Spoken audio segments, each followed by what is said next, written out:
Cuando se va a abrir los huecos para hacer la siembra, ¿cuáles son las herramientas? Pues generalmente los productores usan una puya, porque la hacen con madera. ¿Y a qué distancia se debe sembrar una de otra? Está entre 25 o 30 centímetros entre una planta y otra, la distancia de siembra.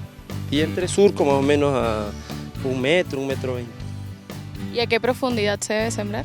Si ya traemos las pequeñas plántulas, que quede a ras de suelo donde empieza el desarrollo del tallo del cultivo.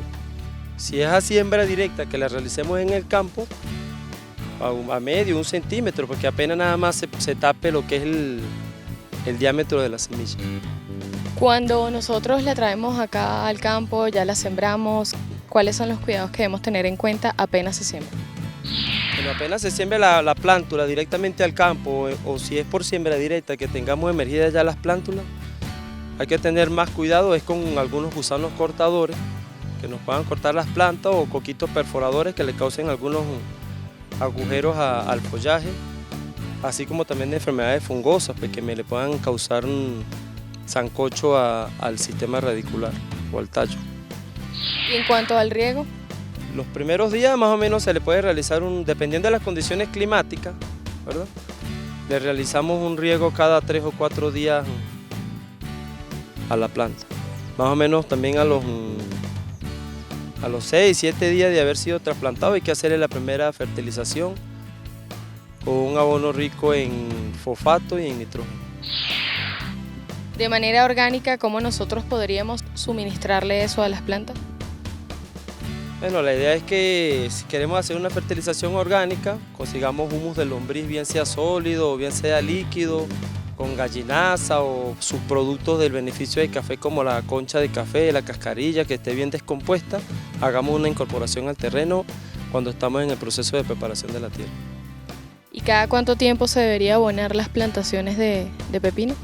Eso dependería en un principio, ¿verdad? Habría que empezar con un análisis de suelo para ver cómo está la fertilidad del terreno, que sería lo ideal para poder hacer un plan de fertilización bien adecuado al desarrollo según las etapas fenológicas del cultivo. Rubén, coméntanos cuáles son los manejos culturales que se le debe realizar a las plantas de pepino. Ok, fíjense, el cultivo de pepino es un cultivo de ciclo corto. El hecho de que sea un cultivo de ciclo corto también se podría asociar con que es un cultivo de manejo intensivo. Eso nos lleva a nosotros a tomar decisiones de planificación antes de la siembra. En el caso de la preparación de suelo, como manejo, tomándolo en cuenta como manejo cultural para el control de maleza, la misma preparación de suelo la utilizamos nosotros como control de maleza. Es decir, al nosotros comenzar a trabajar los tractores en campo, bien sea con el pase de rastra, con el pase de subsolador o cualquier número de pases que requiere el suelo, que va a depender de la textura del suelo, de la estructura, entonces nos va a servir a nosotros como control de maleza y es un control, aunque es físico, es cultural. Luego, una vez que la planta ha sido trasplantada o haya sido de siembra directa, una vez que las malezas comienzan a germinar por la humedad del suelo, entonces ya se pasa a otras formas de control. Podemos utilizar el control químico con herbicidas de contacto, que principalmente son los que se utilizan. Se pueden utilizar controles físicos con el uso de escardilla que se asocia a la porca en caso de que se requiera, y el control más cultural aún, que es el control manual. Después de un control químico de contacto, pues sucede esto que está pasando acá.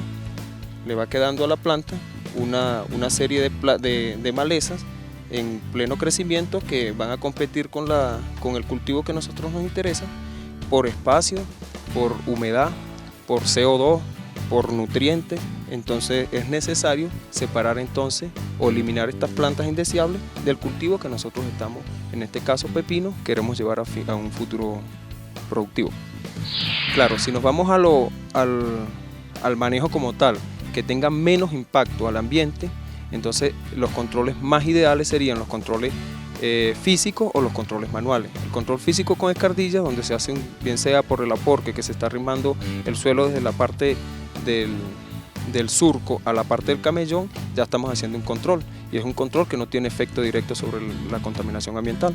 Y el control manual, estamos haciendo una separación manual propiamente dicha de la maleza al suelo, y por supuesto no tiene contaminación ambiental.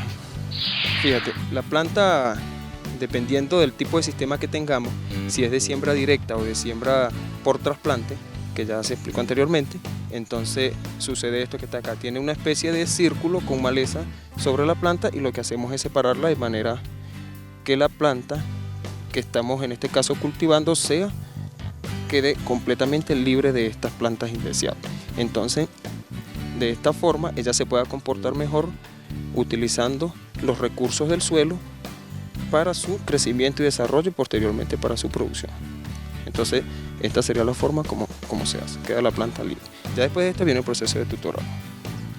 Con esas plantas que nosotros le quitamos, podríamos hacer como especie de un abono, un compost.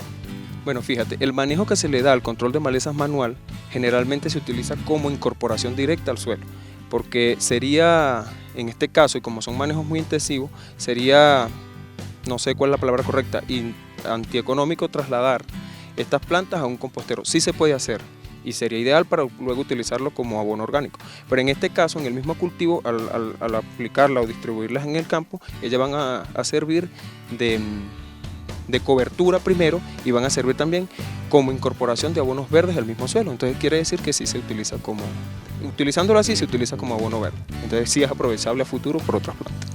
Para la plantación de pepino, ¿qué barrera viva nos recomendarías tú? Bueno, las barreras se van a manejar dependiendo de varias cosas. 1, de la orientación. 2, de la pendiente. 3, de la orientación del viento, quise decir. 2, de la pendiente, y 3, de el objetivo que nosotros querramos. Si es un cultivo, si es una zona donde generalmente se siembra pepino sobre pepino y las rotaciones son pocas, es necesario hacer barreras constantes, barreras que sean permanentes en el tiempo. Y para esto se utilizan, dependiendo de la orientación del viento, se utilizan árboles o arbustos con un tamaño considerable que vayan en función de levantar el viento. Eso es básicamente lo que uno busca con una barrera, dirigir o redireccionar el viento en función de que disminuirlo en algunos cultivos o de incrementarlo en otros.